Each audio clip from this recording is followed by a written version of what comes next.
This is going to sound weird, but I'm finally coming out of the cosmic closet. I know, right? That's the only way I can describe it, is the cosmic closet. I've been hiding in it for 60 and a half years. I've been waiting for the rest of the world to catch up to my experiences and the things that I know. I'm an experiencer. And I haven't experienced just aliens or ghosts or angels. I've experienced a plethora, is the best way to describe it, a plethora of peculiarities. Easy for you to say, not so much for me. Thank you for joining me. I super appreciate your time and attention. But for my whole life, things were off. I was visited by great aliens as an infant, and that continued on for most of my childhood. They would visit me in my crib. They would visit me at night. And they even visited me one time during the day, which I think is highly unusual, but that's a whole nother story unto itself. And you would think it's weird enough that, great aliens are visiting me, but then ghosts showed up, angels showed up, Shadow Hat Man showed up, Crystal Skull showed up. I mean, all these strange things. And I didn't speak about it to other people because even as an infant, I knew that it was wrong or different, that normal people couldn't accept the things that I had experienced. And the biggest clue for me was going to church. I grew up being Lutheran. And on Sundays, they would say, I believe in all things visible and invisible. And I took that to heart. That was my world. That was my life. And I looked around the church and I realized that that was bunkus for everybody else. They were basically lying. It was hypocritical. And I knew that as a child. I'm like, no, you don't believe in all things visible and invisible. I do. I've experienced it. But when I'd go to the coffee hour, the cookie coffee hour, I would ask random adults if they believed in all things visible and invisible, such as ghosts. Like, they're purporting the Holy Ghost. And no one believed in it. Their spiritual life didn't include the supernatural. It's as if their life didn't include God. And that was upsetting to me as a child. I even asked the ministers at the time about their faith and their belief systems. And it was always flat, had no flavor. The ministers themselves did not believe in the visible and invisible. Oh, maybe the visible, but certainly not the spiritual side. The 3D side, yes, but not the spiritual side of things. And I looked around and I studied the lessons that were being presented to me.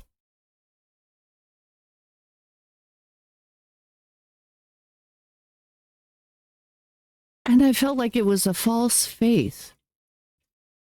So I've really struggled with that for all of my life. But most importantly, being interrupted or visited by gray aliens.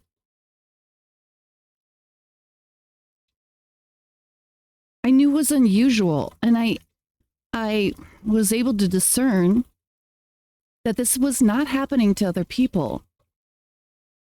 The Grays would visit me, and I can't tell you when it started. I'm not quite sure when it stopped. No, maybe about 4th grade.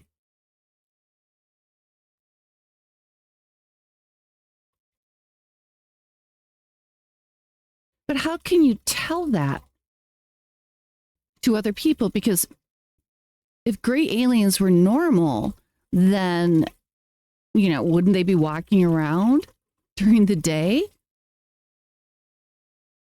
They were interrupting me in the middle of the night, and I would be alone, and my parents weren't there. There was no permission given.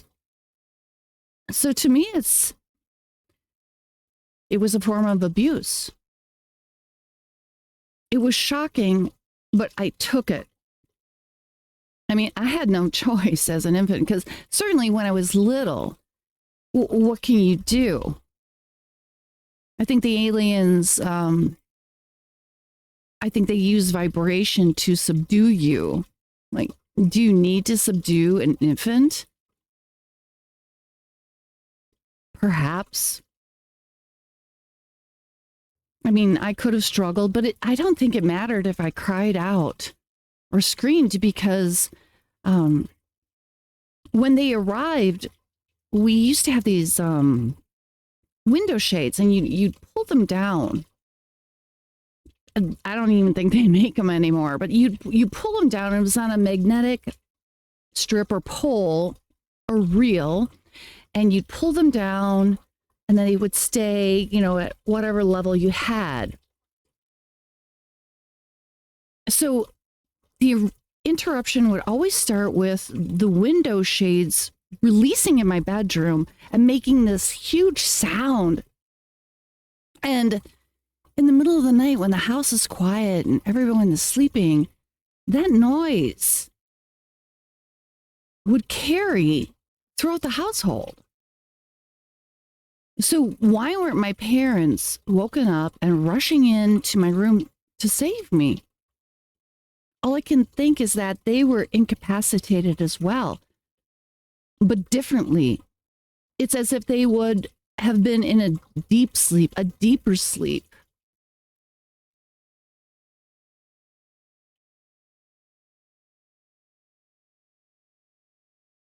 So I knew at the time I was being subjected to something that wasn't right. It was off. And this has led me into an entire trajectory for all of my life. And I don't know why. I don't think I'm any different than anybody else. It could have been that my father worked on the supercomputer. Maybe it was my spiritual gifts. Maybe my spiritual gifts or whatever about me from my ancestors would beam out and be a bright light. And they were attracted to it. I think there was more to it than that, because I know so many people that are bright lights, spiritually gifted. But to their knowledge, they weren't interrupted. So going to sleep for me was always a struggle, more than usual for most children, because I never knew what was going to happen. Think of the movie Monsters, Inc.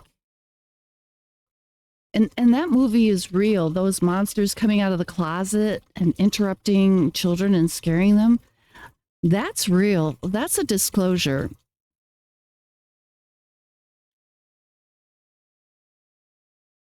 And I decided over time, I was watching Harry Potter, and I was kind of like, it's repeatedly on television, and I'm sitting there watching it, and I'm kind of like, you know what, Harry, your life is not that much different than mine. what goes on in your world, in your realm, at your school, or whatever. I mean, it's very similar to my experiences. And also the fact that all these strange things happen or weird things happen, it's fine for me to experience them, but I had the feeling lately that my descendants should know about this in case something like this happens to them. If it wasn't my dad and it wasn't the supercomputer issue, and I bring up the supercomputer issue because I truly believe in a program that was being run during the 60s and 70s about alien technology being swapped for human experimentation. And I don't know if there's a name for that program. I learned recently that that I have a kindred spirit. I was looking up. I was told, here, let me say this. I was told that Ike Eisenhower was the last true president, and that he was presented with the gray aliens and they struck a deal. That's what I heard. It's a rumor. I don't know. But while I was looking it up, I met his great-granddaughter, Laura Eisenhower. And you wouldn't think we'd have much in common, but the Eisenhowers, some of the Eisenhower, well, Julie Nixon married into the Eisenhower family, and Laura is, the result of that family line.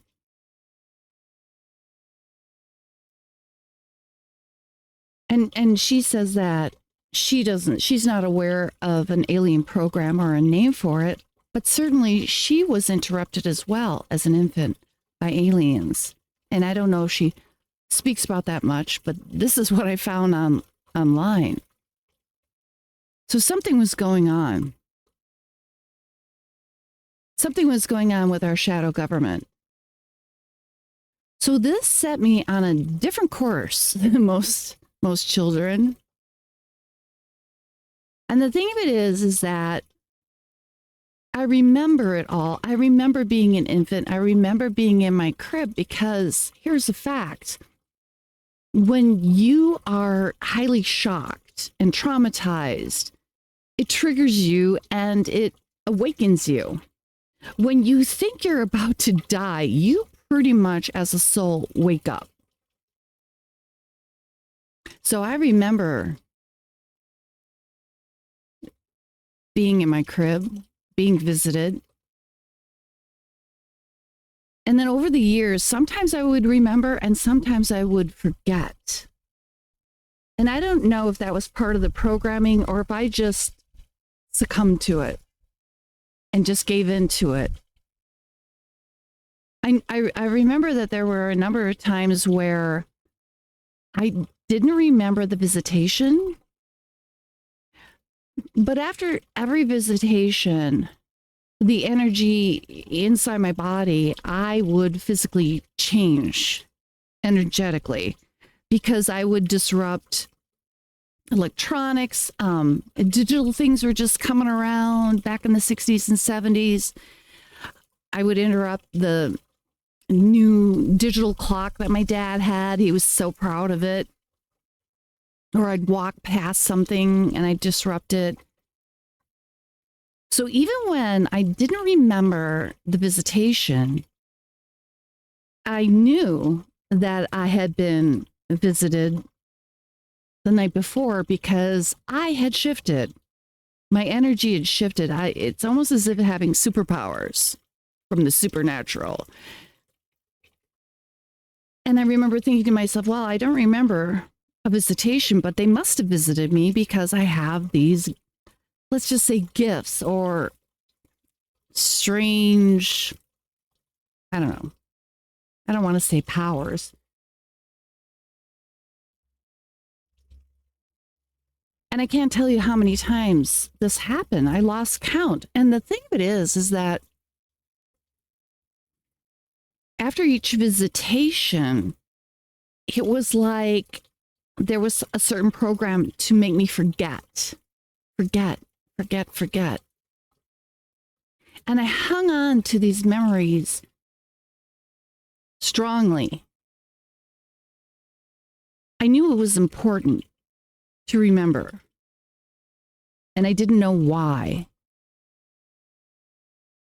But I would sit in my crib or in my bed, in my room at night or during the day, and I'd be like, remember that this happened. It's important. Remember. It was like a balloon string just slipping through my hands, through my fingers. And I kept trying to hang on to those memories. I don't know about you. Maybe this has happened to you. I'm looking for other experiencers, but I'm also trying to make a log or a diary for my descendants so they can check in with me in case some of this is happening to them. But certainly, something very unusual is going on in this planet. And it's interesting, it's exciting, it makes life richer, not so much fun, but interesting. And after time, I realized that there are many levels and layers of living. We think that we live in this 3D realm, but the levels run deep. I look at nature and I think of all the spirals and continuations. And as a child, I remember looking at earthworms in the dirt, because I grew up in the 60s and we did not have tablets or phones. We had dirt and sticks. We read cereal boxes as we were eating breakfast. And I remember looking at an earthworm going, you have no clue about the life that I'm living. You have no clue about cars. I mean, your earthworm certainly has an understanding of sunlight and air when they're being exposed. I'm sure it's traumatic for them. But they don't know about the rest of this world. They don't know about Doritos. They don't know about Taylor Swift. They don't know about my house. They don't know about music. And so if nature shows us these circles and cycles,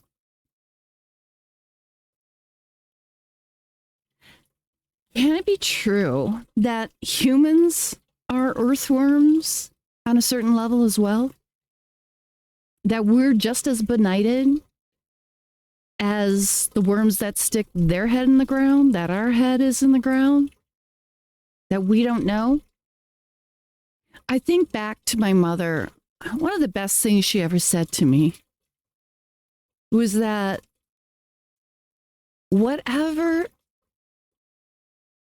humans learn or understand in math and science and whatever, religion, there's more than that, that we are not, as a species, intelligent enough to understand everything that's going on around here. So I don't have any answers. I have more questions than answers. But what I can offer to you is my experiences. There are a lot of people that talk about aliens, this, that, and the other thing. And a lot of them are researchers. Many of them are channelers. They channel information. And I understand all of those things.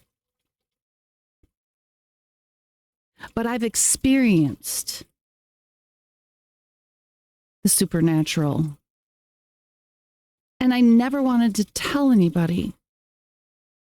But I think the situations that are going on in today's world, those situations are forcing people like me to come forward to say, I got you. I got you. If you've had some of these experiences, I've got you. And I can tell you that it's real and you're not crazy and you're not weird. But there's more to life than we understand. There's more to this realm than we understand. So maybe that sounds weird to you, but this is the realm that I live in.